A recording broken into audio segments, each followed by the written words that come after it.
Hello friends, मेरे story channel पे आप सभी का स्वागत है। मेरी आज की कहानी है सच्ची सुंदरता। बिरजू, ये देख, तेरे लिए तेरी जीवन साथी चुनी है मैंने। बेटा देख तो, कितनी प्यारी बच्ची है। कहते हुए माँ ने बिरजू के हाथों में लड़की की तस्वीर रख दी। बिरजू ने तस्वीर देखी तो वह कुड़ कर रह गया। तस्वीर में एक साधारण सी दिखने वाली लड़की की सादगी से सूट सलवार में खड़ी हुई पिक्चर थी और उस पर उसका रंग सांवला था। बस बिरजू गुस्से से बिफर पड़ा। क्या माँ, यही मिली आपको मेरे लिए? जानती हैं, मैं जिस कपड़ों के शोरूम में काम करता हूँ वहाँ एक से एक सुंदर लड़की आती है। रंग इतना साफ और गोरा होता है कि ऐसा लगता है जैसे फिल्मों की हीरोइन सामने खड़ी हुई हो। माँ, मैं ऐसी सुंदर लड़की से शादी करूँगा, ऐसी वैसी सांवली सी लड़की से नहीं। अरे, जब बाहर निकलूं तो लोग उसे देखकर जल भुन जाए। और माँ, सोचो, ऐसी सुंदर बहू के साथ जब तुम बाहर या किसी पार्टी फंक्शन में जाओगी तो रिश्तेदारों में एक अलग ही रुतबा होगा तुम्हारा। पागल, ये रंग रूप भला सुंदरता के कब से मायने बनने लगे?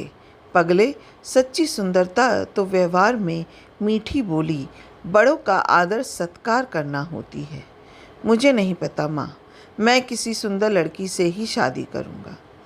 बस देख बिरजू, सुधा मेरे एक जानकार सहेली की बेटी है। मैं उसे अनेकों बार मिल चुकी हूँ। जब मिलो मन में घर कर जाती है। इतना प्यार से बोलती है। आदर सत्कार करना अपने से बड़े बुजुर्गों को ही नहीं बल्कि छोटे से भी उसका व्यवहार बेहद मिलनसार है। उस दिन रिक्शे वाले से बड़ी तमीज़ से बात करते हुए देखा।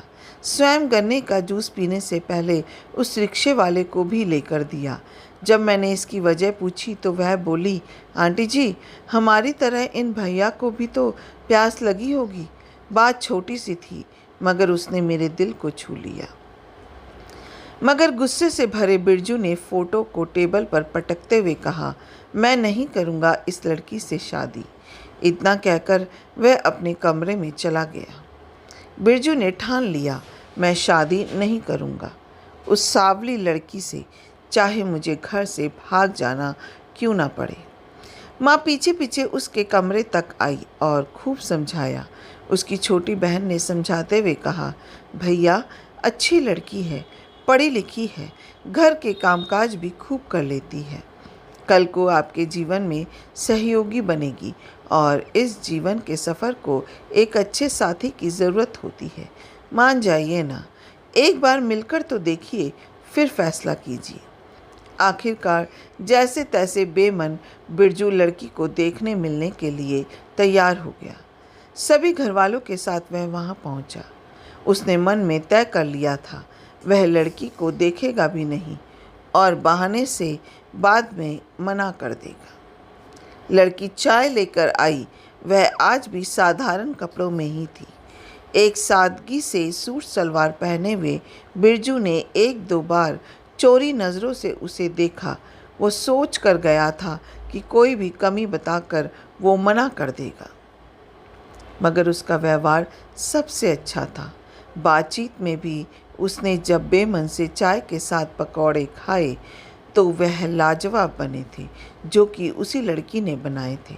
उसे ऐसी ही स्वादिष्ट व्यंजन बनाकर उसकी माँ की तरह मीठा बोलने वाली पत्नी चाहिए थी।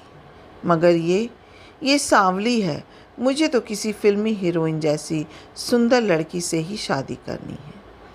कुछ ही समय में वह लड़की देखने की औपचारिकता पूरी करते हुए वहाँ से वापस घर लौट आए। तब माँ, बाबूजी और छोटी बहन ने उसकी इच्छा पूछी तो उसने कहा वो बाद में बताएगा। दरअसल उसे सोचने का समय चाहिए था कि वो क्या कहकर उस लड़की से शादी को मना कर सके। बिरजू गुस्से से कमरे से निकलकर छत पर आ पहुंचा। बिना कुछ खाए पिए ही रात भर छत पर पड़े एक टूटे पलंग पर लेटा रहा। जैसे तैसे सुबह हुई। बिरजू शोरूम पर जाने के लिए तैयार हो चुका था। पर आज उसका नाश्ते में कुछ भी खाने का मन नहीं कर रहा था। बिरजू अपने शोरूम पर जाने के लिए हमेशा पैदल पथ का ही सहारा लेता था। वह रास्ते में आने जाने वाली लड़कियों को देखता हुआ आगे बढ़ रहा था। उसे राह में जो भी खूबसूरत लड़की दिखती उसे लगता इससे मेरी शादी होनी चाहिए।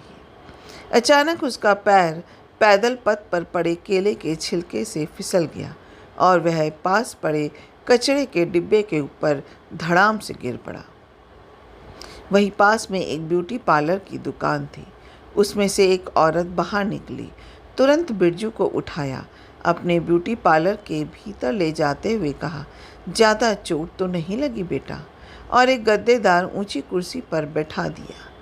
अभी बिरजू अपने कपड़े साफ कर ही रहा था कि इतने में जीन्स और टी शर्ट पहने हुए एक महिला ब्यूटी पार्लर के भीतर आई, सामने पड़ी दूसरी खाली कुर्सी पर बैठ गई। बिरजू उस सांवली सी महिला को देखने लगा। ब्यूटी पार्लर वाली महिला की एक सहयोगी ने एक धागे की मदद से उसकी आईब्रो बना दी। उसकी आंखें खूबसूरत लगने लगी। बालों पर प्रेस करके बालों की चमक और बढ़ गई। चेहरे पर ब्लीच, फेशियल और ना जाने क्या क्या क्रीम लगाने के बाद उस महिला की खूबसूरती में 4 चांद लग गए। बिरजू इस कलाकारी को देखकर दंग रह गया। चंद मिनटों में वो महिला अपने ऊपर किए मेकअप का बिल अदा करते हुए वहाँ से निकल गई। तकरीबन ऐसे ही 1-2 और महिलाएं वहाँ आई और विभिन्न तरीक़ों से सुंदर दिखाई देते हुए वहाँ से जाती रही। बिरजू अब समझ चुका था, दुनिया की सभी दिखने वाली सुंदर लड़कियाँ और महिलाएं सिर्फ एक दिखावा है। सब ईश्वर की संतान है। हमें काले गोरे का भेद नहीं रखना चाहिए। जिसका मन सुंदर है वहाँ जिस्म का कोई मोल नहीं रहता। देश को और समाज को एक अच्छे गुणों वाली पत्नियों की तलाश है जो अपने पति का घर स्वर्ग बना दे। असल में वही सच्ची सुंदरता है। माँ ने मुझे कल जिस लड़की का फ़ोटो दिखाया था, वह लड़की ब्यूटी पार्लर जाकर खुद को सज संवर कर भी फ़ोटो खिंचवा सकती थी, पर उसने ऐसा नहीं किया। वह जैसी है खुद को वैसे ही रखना चाहती है। यही उसकी खूबसूरती का खजाना है। बिरजू ने तुरंत अपनी जेब से मोबाइल निकाला और अपनी माँ को फ़ोन कर कहा, माँ मुझे वो लड़की पसंद है। सचमुच वो सुंदर है, बहुत सुंदर। आप रिश्ते के लिए हाँ कर दीजिए। कहकर मुस्कुराते हुए मोबाइल कट कर जेब में रख लिया और ब्यूटी पार्लर वाली महिला को दोनों हाथ जोड़कर धन्यवाद करते हुए अपने शोरूम की ओर बढ़ गया। अपना कीमती समय देने के लिए दिल से शुक्रिया। अगर आपको ये कहानी अच्छी लगी हो तो एक लाइक कीजिएगा, शेयर कीजिएगा और मेरे चैनल को सब्सक्राइब करना मत भूलिएगा। फिर मिलते हैं एक नई कहानी के साथ। जय हिंद।